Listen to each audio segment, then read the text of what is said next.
Hello, thank you for joining me. I'm here to tell you how I cured my IBS-D. And IBS-D is irritable bowel syndrome, and the diarrhea portion of it. There's a constipation version of it, but I suffered with the D version, the diarrhea version, since I was 10 years old, and it lasted about 20 years. And I encountered some solutions that helped. And I just know how difficult it is to have this condition. I know it's so difficult to go out to travel. If somebody asks you to go out to eat, I played guitar for a band. They asked me to travel on a bus. It was a wonderful opportunity, but I just could not do it because the IBS was so painful. Painful to the point where sometimes the cramping would make me want to pass out. If you have IBS-D, you know that you need to know where a bathroom is all the time. It's hard even just sitting in a plane waiting for it to take off because you're wondering, when's this thing going to take off, and am I going to have the ability to go to the bathroom, or when it lands. If you're in that situation, you know it. So you can take medicine like Imodium AD. It helps a little bit, you know, but what you need is a cure, and that's what I'm here to help you with. So hope you enjoy the music in the background. This song is called Insomniac by staRCore, and you can Google that if you like the song and listen to it on YouTube. So I cured my IBS in 5 ways, and I'm going to tell you how to do this. So first of all, you got to watch how much you eat. I used to eat a ton of food at one sitting, and like a whole foot-long Subway sub and chips, and I was always taught growing up, always eat everything on your plate. Well, I'm telling you not to do that anymore. When you eat only something the size of your fist, and wait about 2 hours before you eat again. If you can do that just 3 times a day, well, you'll lose weight too, you know, and you'll look good. So don't eat any more than your fist size, because if you eat too much, it puts pressure on everything. I don't know how it works, but trust me, this helps. The second thing is, if it's really bad, get medication, and the medication I'm going to tell you to get is a beta blocker called Toprol.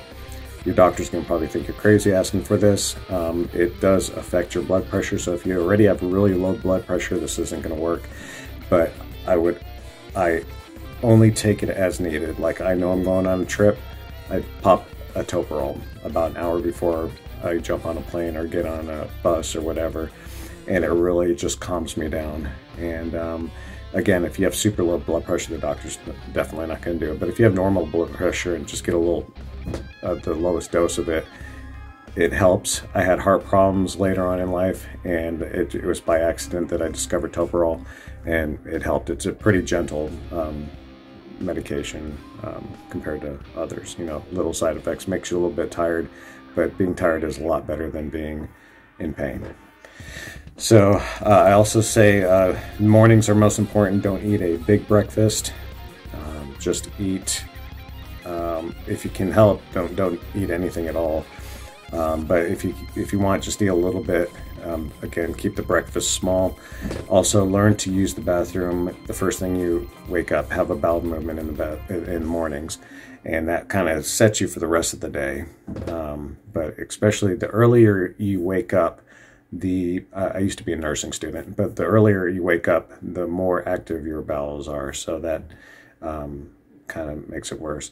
And I don't like to, and the fifth thing is, I don't like to say this all the time, but if you do drink, if you're old enough to drink alcohol, 1 to 2 drinks usually can calm you down. You drink more than that, it can actually make things worse. Anytime during the day, I would not advocate drinking coffee if you're in a situation where you just are not going to be around a bathroom.